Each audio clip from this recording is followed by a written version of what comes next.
वे मासूम पहली मोहब्बत। स्कूल के दिनों की वह पहली मोहब्बत आज भी याद आती है तो एक मीठी सी सिहरन दौड़ जाती है। उस समय न प्यार की परिभाषा पता थी न भविष्य की चिंता। बस एक दूसरे को देख लेना, क्लास में छिप कर बातें कर लेना और लंच ब्रेक में अपनी टिफिन शेयर करना ही दुनिया की सबसे बड़ी खुशी हुआ करती थी। वह पहली मुलाकात कक्षा 10वीं की बात है। मैं अपनी पढ़ाई में मग्न रहने वाला लड़का था, जिसे स्कूल के खेल कूद से ज्यादा लाइब्रेरी की किताबों से लगाव था। तभी हमारी क्लास में एक नई लड़की आई, आन्या। वह शांत, थोड़ी शर्मीली और बहुत होशियार थी। पहली बार जब मैंने उसे क्लास के दरवाजे पर खड़े देखा तो लगा जैसे समय वहीं ठहर गया हो। उसने सफेद रिबन वाली चोटी बनाई थी और उनकी आंखों में एक अजीब सी चमक थी। मेरे साथ वाली बेंच खाली थी और मैम ने उसी वहीं बैठाने को कहा। मेरी धड़कनें तेज हो गई थी। जब वह आकर मेरे पास बैठी तो मुझे ऐसा महसूस हुआ जैसे मेरी पूरी दुनिया बदल गई है। शुरुआत में हम दोनों के बीच कुछ खास बातचीत नहीं हुई, बस पेन या नोटबुक मांगने का सिलसिला चलता रहा। दोस्ती की शुरुआत। धीरे धीरे हम दोनों दोस्त बने। मुझे पता चला कि उसे भी मेरी तरह गणित और विज्ञान में रुचि है। हम होमवर्क डिस्कस करने के बहाने घंटों बातें करने लगे। वह मुझे अपनी पुरानी कहानियां सुनाती और मैं उसे स्कूल के मजेदार किस्से। धीरे धीरे यह दोस्ती पढ़ाई से आगे बढ़ गई। स्कूल की घंटी बजते ही मेरी नजरें क्लास के दरवाजे पर होती थी कि आज्ञा कब आएगी। मैं अपनी क्लास लंच बॉक्स घर से थोड़ी ज्यादा लाता था ताकि उसे अपनी पसंदीदा खाना खिला सकूं। वह वह भी अक्सर अपने लंच में से थोड़ा मुझे सबसे पहले निवाला खिलाती थी। यह जो छोटी छोटी आदतें थी, इन्होंने ही हमारे बीच के उन अनकहे रिश्तों को जन्म दिया जिसे हम प्यार कहते से डरते थे। वह खत का दिल की धड़कन। परीक्षाओं की समय करीब आ रही थी। स्कूल का आखिरी साल था और विदाई का आहट महसूस होने लगी थी।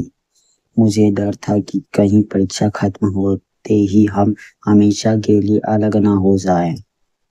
मैंने सोचा कि उसे अपने दिल की बात कहनी चाहिए। मैंने एक कागज पर एक छोटी सी कविता लिखी। उसमें ज्यादा कुछ नहीं था, बस यही था कि उसके साथ बिताए ये पल मेरी जिंदगी के सबसे खूबसूरत पल हैं। मैंने वह खत उसकी गणित की कॉपी के पन्नों के बीच रख दिया। उसे दिन मैं स्कूल में बहुत बेचैन था। पूरी क्लास के दौरान मेरी नजरें उसकी प्रतिक्रिया पर थी। जब उसने खत पढ़ा तो उसने धीरे से मेरी तरफ देखा और उसकी आंखों में एक प्यारी सी मुस्कान थी। वह मुस्कान मेरे लिए दुनिया की सबसे बड़ी जीत थी। बिना कुछ कहे ही हम दोनों एक दूसरे के हो गए थे। स्कूल की आखिरी यादें। उसके बाद के दिन किसी सपने जैसे थे। स्कूल के गार्डन में छिपकर बैठना, परीक्षा के बाद कैंटीन में चाय पीना और भविष्य के सपने देखना। हम चाहते थे कि हमारे रास्ते अलग हो सकते हैं, लेकिन उस वक्त वह पल ही हमारे लिए सब कुछ था। स्कूल के अंतिम दिन जब हम फेयरवेल के बाद गेट से बाहर निकल रहे थे, तब हम दोनों की आंखों में आंसू थे। न शब्दों की जरूरत थी, न वादों की, बस साथ होने का एहसास काफी था। आज की सच्चाई। आज सालों बीत चुके हैं। हम दोनों अपनी अपनी जिंदगी में बहुत व्यस्त हैं। करियर, जिम्मेदारी और भाग दौड़ वाली इस जिंदगी में वह मासूमियत कहीं खो गई है। लेकिन जब भी मैं कहीं अकेले में बैठता हूँ और स्कूल की पुरानी यादें ताज़ा करता हूँ तो आन्या की वह चेहरा, वह लंच ब्रेक की बातें और वह पहली मोहब्बत सब कुछ आंखों के सामने घूम जाती है।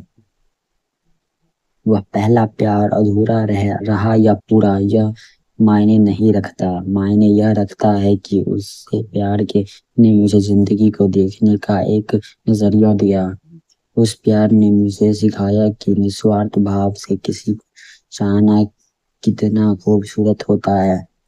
आज हम एक दूसरे से बहुत दूर हैं, शायद बात भी नहीं होती, लेकिन स्कूल के दिनों का वह पहला प्यार आज भी मेरे दिल के एक कोने में पूरी तरह सुरक्षित है। Thanks for watching.